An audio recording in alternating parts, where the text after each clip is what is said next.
We were flying home from Amsterdam. It was Sunday night around 7 o'clock when we landed. We got off the plane, we went to custom. That moment, the guy was taking a little bit extra long time to stamp my passport. And as he was doing that, 10 agents surrounded me. Don't move. Put your hands up. Don't move your hands.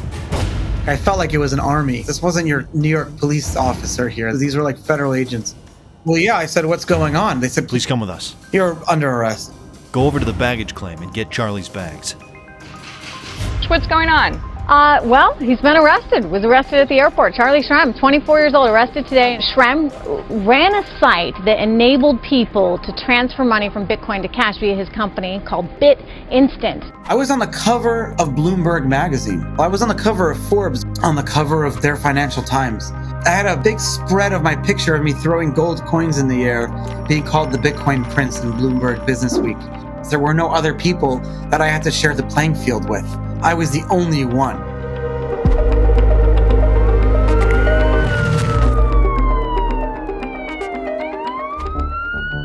You all know the legendary and wild tale of Charlie Shrem, right? This dude was a real pioneer in the early days of Bitcoin, quickly becoming a Bitcoin millionaire, but ended up behind bars at the ripe age of 24, and then got free and became an investor. Cointelegraph was on this roller coaster from the get-go, tracking every twist and turn. But how did Charlie end up in this mess? Did a fairy swoop in, wave her wand, and grant him his very own Bitcoin empire, only for it all to turn into a pumpkin after midnight? Nah, it's not even close. We got Charlie to spill the beans on something he's never shared before, his untold story. And let me tell you, what we heard was mind-blowing. So get comfy, folks, because this tale is anything but boring.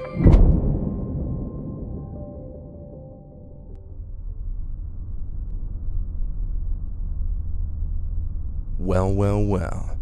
Look who we have here. Charlie Shrem. I've heard you're quite a money enthusiast. When did you start raking in the big bucks? So the first time I earned money, my cousin knew I could do some website stuff and said, hey, I have someone who can build the website. I have this really good idea. He would tell me anything extra goods they would have, he'd want to sell them on this website. We'd sell things for free with just $5 shipping. Lights and computer routers and audio equipment and a mug or shoes, toothbrushes, electric toothbrushes, shavers. And it was called dailycheckout.com. And we hired Jewish people, Muslims, and you had black people from Canarsie in Brooklyn. And you had me and my cousin Joey, who looked very kind of white. We had everyone.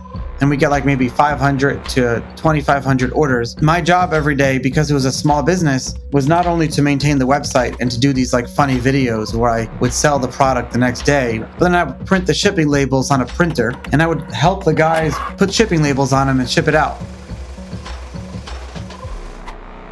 At our last session, you mentioned feeling pressure from your parents. Has their attitude changed since you started earning money? Around the same time that happened, my parents backed off because I started to gain a lot more confidence in the real world. Has anything else changed? Something changed, but what changed was weed, was cannabis. Everyone went to sleep and I had the basement to myself. I could relax and I would stay awake. That's when around the same time that I got my first computer at home and we got the 56K modem where you can do dial-up and AOL first came out, America Online. And that was when the first time that became a big part of our lives. That's when all the Europeans were waking up and all the different people on the forums where it was the most active at midnight, 2 a.m., 3 a.m. So that's when I hung out. Majority of people who conversed into message boards, if you will, did it through these forum software. And I was a member of a lot of them, especially the cyber security worlds. Why did you enjoy spending time on online forums? Was it important to you? It was really great because on the internet, people didn't judge me based on any other factors other than what I was contributing to the conversation in that moment. You couldn't see what these people look like, their pictures that they'd upload to the forum, and that's what they look like. Hi, Charlie. Yo, Charlie. Hello, Charlie. Charlie. So I started to have a lot of friends there, and my opinion was appreciated on the internet very greatly. People listened to me because on the internet, people respected you and listened to you based on the contributions that you were making. Hold on, man. When did you first hear about Bitcoin? I remember I was like griping a lot about PayPal, and I was talking about how I was helping this charity raise money and PayPal was freezing the account. And someone said you should check out Bitcoin. And I was like, what the fuck is Bitcoin? No way, dude. That's pretty cool. And this was like 2010 maybe or something. We have the dollar, Japan has the yen, and the internet, it has the Bitcoin. Yeah, this online currency offers a new way to use money, but many aren't sold on the idea. Well, Heather, there's a reason we call it cold, hard cash. It's right here, but could it be a pain to send somewhere? And some think that banks are too involved with cash transactions and value. Well, that's where Bitcoin comes in. It's online, anonymous, and constantly changing in value. First, I didn't believe in Bitcoin. I didn't even read the white paper till like a long time later. I love playing around with cool software that did unique things. What were your first steps? First thing I did was I registered for the Bitcoin forums. The day I registered was like 20 days after Satoshi's last post on the Bitcoin Talk forums. It was the day I registered and had my first post. So, did you immediately buy into that crypto stuff? Bitcoin, as you folks call it? I still didn't believe in it until many years later, but I was just happy to be part of the community. There was a software with a file. When you download the software, it's going to download the whole Bitcoin blockchain to your computer. It was like well-written, little shitty software. It was just one very small line of code. It never overheated my computer either. I can leave it running. And then once it catches up, it in real time updates this big file on your computer that's like 2 gigabytes with all the other transactions. And then I was like, wow, I have the whole ledger here, and other people are having my ledger too. You can transact with these people back and forth, and like everyone had their address. And all of a sudden, you're part of this community of people around the world. And I thought that was very unique. It's a decentralized system. It's very easy to grasp. Where did you meet Gareth? I met this guy on the Bitcoin forums, Gareth, and we were talking a bunch. And he had this good idea because he saw that buying Bitcoin was very difficult, that people that wanted to buy Bitcoin had to wire money to an exchange and buy large amounts of it. And there was no one really doing like just selling to individual people Bitcoin. And I said, well, Gareth, what would it cost to build that? He's like, well, if you're paying me, I can do it for $1,000. And I'm like, well, I'll send you $1,000. And he's like, okay, let's build it. He was very smart and blunt and straight to the point and had this like weird sense of humor that I kind of liked. Was it like sarcasm? I could tell there was like kind of Asperger's, autistic, but I grew up with a lot of people with mental health issues. It's very big in the community. So I'm very used to like being social with these people. It's like I'm better friends with autistic kids. How did you set up your company? Did you sign any papers? I don't think we ever signed any document or anything till much later, but we were like 50-50 partners from the start. I think he like publicly announced in the forum thread somewhere, he's like, attention everyone, Charlie and I are now 50% business partners in this new venture called Fast Mt. Gox Pay. And when we launched it, there were a lot of people who were really excited for it. So we very instantly had a lot of business. I never thought it would become like a full-time business or that we'd earn our livings or lifetime or anything like that. We just very quickly, it got very big. I knew that the more money we had as a business, the more money we would make. Because I knew my father put money that was given to me in my bar mitzvah when you're 13 years old, and then it's given to you when you're an adult to help you get started in life. I had $8,000 or $9,000 in that account. And my father said no, but then I went to my mom, which is what I always do, and she said yes. So my father had to give me the money. And then I used that money to get going. And that's when things got really crazy. Once I got that 10,000, we started to grow very quickly. I still need to get it. Back then, there was Mt. Gox, the largest exchange. How was your business structured? What was the scheme? Buying Bitcoin on Mt. Gox involved sending a wire transfer to Mark Carpella's personal bank account. And then he would manually add the money to your account. It took about a week to get money credited. Once you were credited with dollars, you can buy Bitcoin. So there were a lot of times we would wire money to Mt. Gox in large amounts in advance, and people would then pay us in the United States. And our software, once it realized that we got paid in the United States, would buy Bitcoin and send it to the customer. All right. Did you two do this alone, using your father's money? You didn't have any investors, really? So when we started to grow BitInstant, Roger Ver was our first investor, and he gave us $100,000 to continue growing. And then one of the things Roger did was ask me to hire Eric Voorhees, who didn't have a job at the time and didn't have any money and was just moving back from Dubai, where he tried to become a real estate agent there and couldn't be successful. Did you hire him without any previous work experience? Eric's very smart, and he was also a kid like me, and he hadn't found his way in the world. And then one day, Eric and I set up a little booth in New York City at a New York Tech Day, which wasn't like an event to raise money.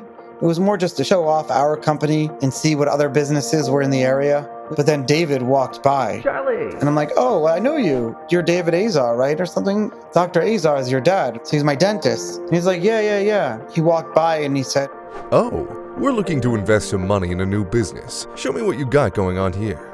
And I showed him what I had going on. And at the time, he's like, "I'll get you the $1 million." So I was like, sounds great.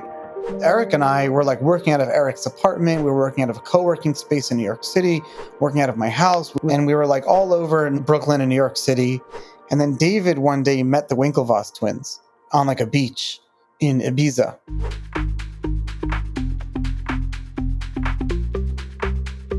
So David was on his honeymoon, actually. This was right when The Social Network came out, which was a big movie about the creation of Facebook. And Facebook was like the only social network at the time. Then Arnie Hammer played the Winklevoss twins. So all of a sudden he sees them walking on the beach. And David's really smart. There's no chairs to sit like on the beach in Ibiza at the beach club. So he took his wife and his chairs and he said, "Take my chair. We're leaving. But before you leave, my name is David. I'm an investor in New York City. I have to tell you about this Bitcoin thing." And he called me and he said, "Charlie, explain Bitcoin to them." And I explained Bitcoin to them on speakerphone with Eric. And they said, "All right, we're on vacation for a couple of weeks. We'll call you when we get back to New York City." Tyler and I were on vacation, and an individual who's a friend of a friend approached us and said, introduced himself, said hello, and then, we had a bit of a conversation about digital currency. And then when we got back stateside, he sent some material over, and I started reading through it. And I looked at Tyler and I said, this is either completely made up and kind of a pie-in-the-sky idea, or there's something really big here. Whoa, for real? What'd they do? Hit you up? So I didn't hear from them for like a month. And then a month later, they called us up and we started talking about Bitcoin a lot. We spent like a week. At this point, David forced us to get an office. So we got an office on 23rd Street in Broadway. We split an office with a Broadway company. So they were doing like Broadway shows, plays, and we were like doing Bitcoin financial company. But we were above Starbucks. It was awesome.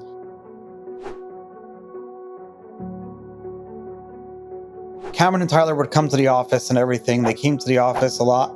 We really got to know them one night when they met up with Eric and I on a Saturday night. We went partying with them all night and we got really close with them. And it was around that time that they decided to also invest with David into the company. And did they invest money? And it became true. They ended up putting in a significant amount of money. Why did you need more money? It always needed more money because we were growing in transaction size. So in a way that an ATM needs money to sit in the machine all day, we needed money to sit in the exchanges for a week because it would take a week to top up again. It was a cycle. So we always needed 7 or 8 times our daily transaction volume. So we always needed more money. How much did they invest?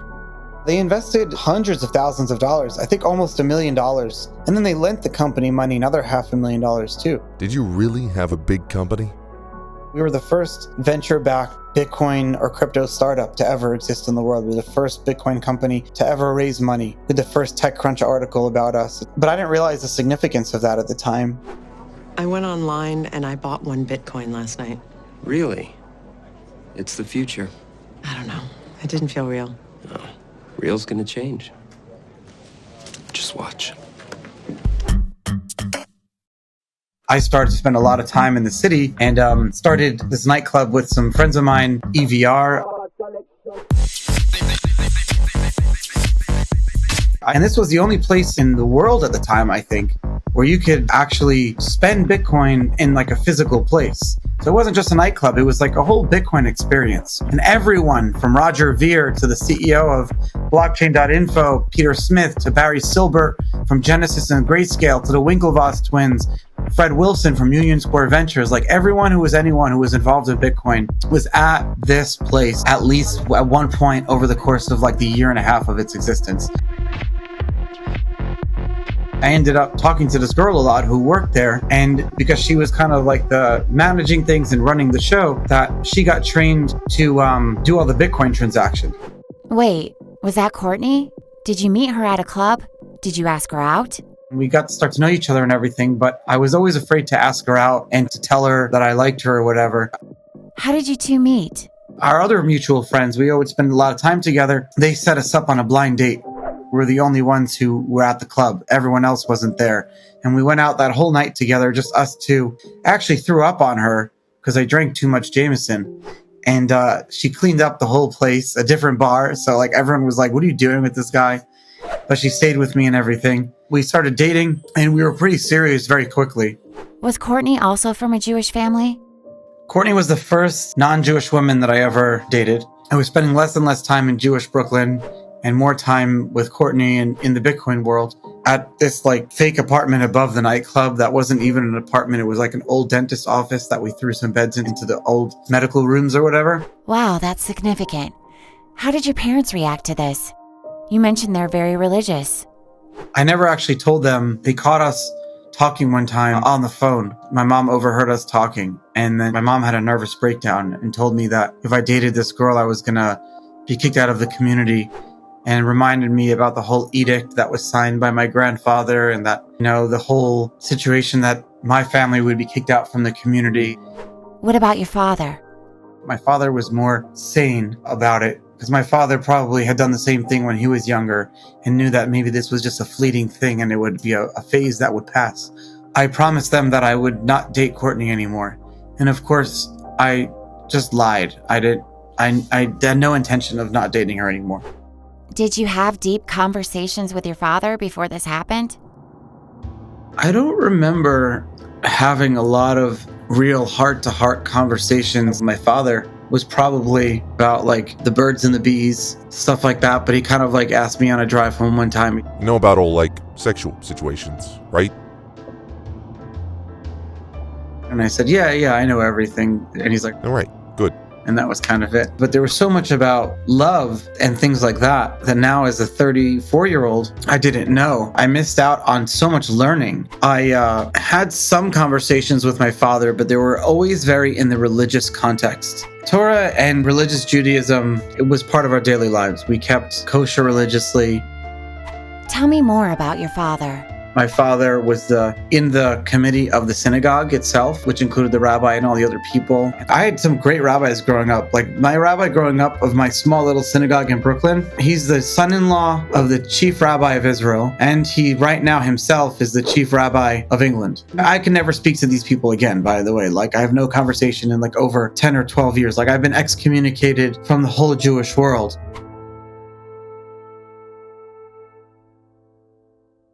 You seem a bit sentimental. Were you always like that? Did you cry as a child? I cried a lot as a child. I cried a lot as a child. I also lived in the basement, but I lived on my own down there, so it was very okay. Anti-Semitism was such a big part of our life growing up. It was so normalized for me to be bullied because I was the Jew kid on the train. Want to take it there? Dirty Jew? You know, they drop eggs on me and stuff like that. But it was Brooklyn, and everyone was persecuted. It was just like everyone bullied everyone. It was part of like the way you grew up.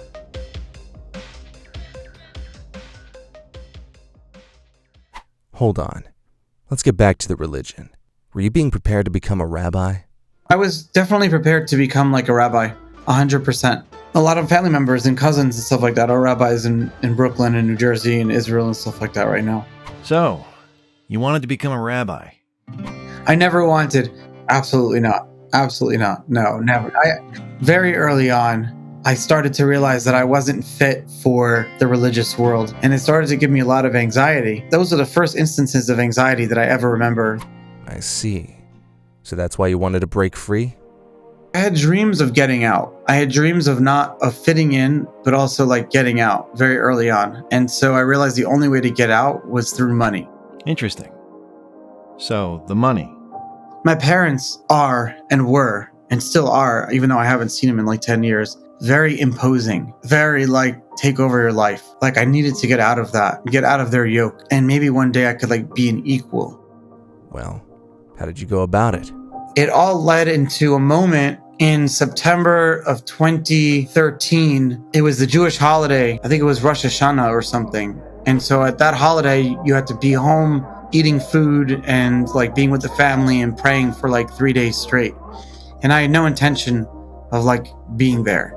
And so I went to synagogue and I prayed really hard, fake. And then I went to my very, very, very religious uncle's house, like 30, 40 people there, young and old, 90-year-old guy with the beard who's like the old rabbi to the 2-year-old kid. And I'm like in the middle of this 22-year-old successful firstborn of the family. So I'm considered like the leader of the tribe. And I'm looking around and I'm like, saying to myself, I do not want this life.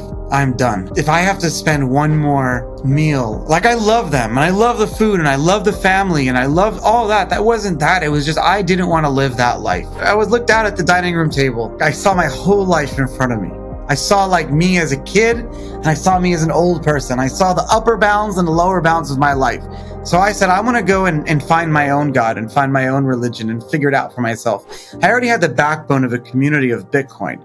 I already had this like family all over the world that I felt would support me no matter what happened. Little did I know that a couple of months from now, I would have to put that to the test. I excused myself. I told them I was sick. I wasn't feeling well. They had no suspicion. I went back to my parents' house, packed up everything I could into a suitcase, wrote my parents a handwritten letter. A handwritten letter? Say what? Why? Like, you're not even allowed to write on the religious holiday. But I said something like, I can't live this life. I love you guys. I'll see you later. It was so short. It was like one page. And that night, when I finally came home, my parents had like a nervous breakdown. And apparently they had to call the ambulance for my father and stuff like that. It was really bad. So you're saying you caused harm to your parents' health? Apparently they were good the next day because they started sending the Jewish Mafia after us. Threatened to harm Courtney. I know they did it under duress, and they were so sad about me leaving that they were under trauma themselves. But they sent people to stake out our apartment. They never left. They would just be outside our apartment all the time. So I was on lockdown for weeks until they finally let up, or I had to have people come and take me out. They had people who were very successful and wealthy who owned big hotels in Manhattan, who would literally bring me up into their offices and sit us in a chair. This guy's a fucking king. And tell me, you need to come back and you need to leave Courtney. We're big, powerful, mighty people. We own New York City. We own the world. And I just laughed. And I was like, go fuck yourself. It's so stupid. Are you for real? Did you tell them that? I'm the Bitcoin prince. I'm going to do whatever I want. I was on the cover of Bloomberg magazine. I was on the cover of Forbes. I was at top of the world. And I was dating this beautiful girl who actually liked me before I was on top of the world. But the reason I was in all those newspapers and stuff was that BitInstant was the only way to buy Bitcoin in a fast and easy way, where you can walk up to your local grocery store or your local bank or your local whatever and buy Bitcoin. We were in 1 million locations around just the United States alone. TechCrunch did a study and we were 30% of all of the transaction volume on a given day on the Bitcoin blockchain. It was huge. Millions of dollars a day. Yeah, it was millions of dollars a day. I don't know how the government will react to Bitcoin, but I spend thousands of dollars on lawyers every day just to make sure that I'm not going to go to jail. It's super terrifying. I mean, I don't want to go to jail. And I don't want to become a martyr either.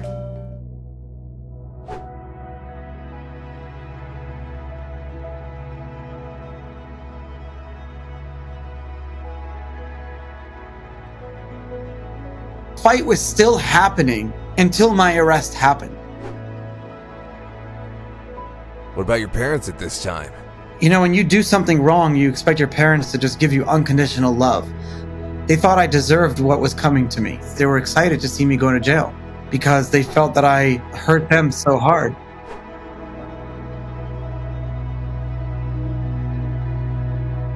So it was like God was doing the work. They got more religious by that. They're like, wow, God helped us. They brought Charlie home. I'm like, oh my God, like my life is over. You're supposed to care about my one thing is my happiness. And I'm the completely opposite of that. I'm unhappy.